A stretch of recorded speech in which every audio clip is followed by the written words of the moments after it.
I'm Robert Cossey, publisher of Canadian Contractor. We're here again with episode 2 of Measuring Tips. Yeah, how to measure things. Tape tips. Canadian Contractor's been in business for 20 years next year, and we're teaching you how to measure stuff. It's amazing, the evolution of our technical knowledge. No, this is stuff that people may not know. There's some good stuff here. For example, dividing a length in half is always a tricky one.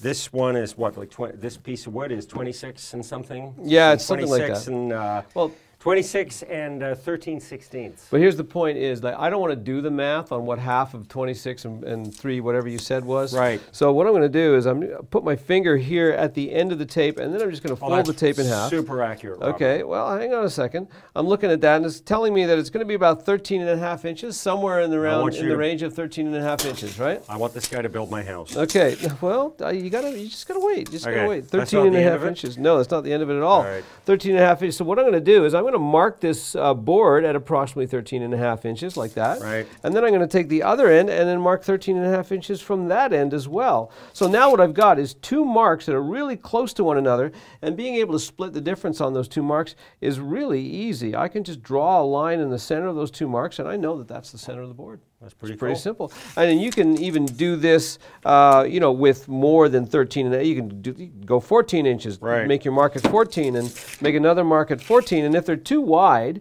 then at least you've got a narrower range to be able to make the calculation. So now I've got 1.25 inches, and I know that 5/8 of an inch will be half of that, and I can make the mark at 5/8. All right. I want you to divide. You're going to slice that. I want you to divide this piece of wood into 3.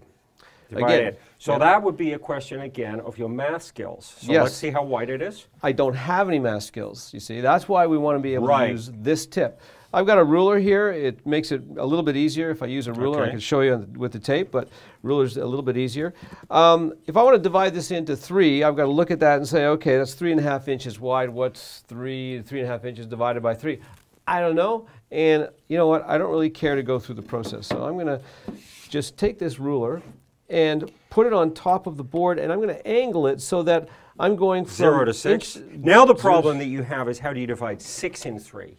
A little bit easier. A little bit easier. That's a tough one, right? I can just go 2 and 4, and I know that that's exactly where my cut's got to be, and then I can make my cut there, and I can make my cut there, and I know that board's going to be divided by 3. Now, I'm going to stump you on the next one because I know you have no answer for it. It's a common rookie contractor dilemma, inside-to-inside measurements. Now, this is what I do for an inside-to-inside. Well, you can demonstrate the incorrect technique. Let's put that like that. Let's put that like that. So you're going to put your tape measure, and you're going to buckle it. It's typical, right? When you've got an inside-to-inside measurement, right? Is you put your tape in there, hold that right there, and then you put it in there, and then looks like it might be between 20.5 and 21. Not good enough. Right. Not good enough. So there's no solution to this. Just listen. So you avoid inside-to-inside measurements. In this situation, we could probably go something like that. But there's a lot of situations, right, where you can't. You can't lay your tape over top. You've got to do either that or do something as simple as this. Now, I've got a ruler and just a piece of junk, basically, that I can use to make this measurement. Now, you can use anything. Use the 2 pieces of wood, scrap metal, whatever it is sitting around on the job site.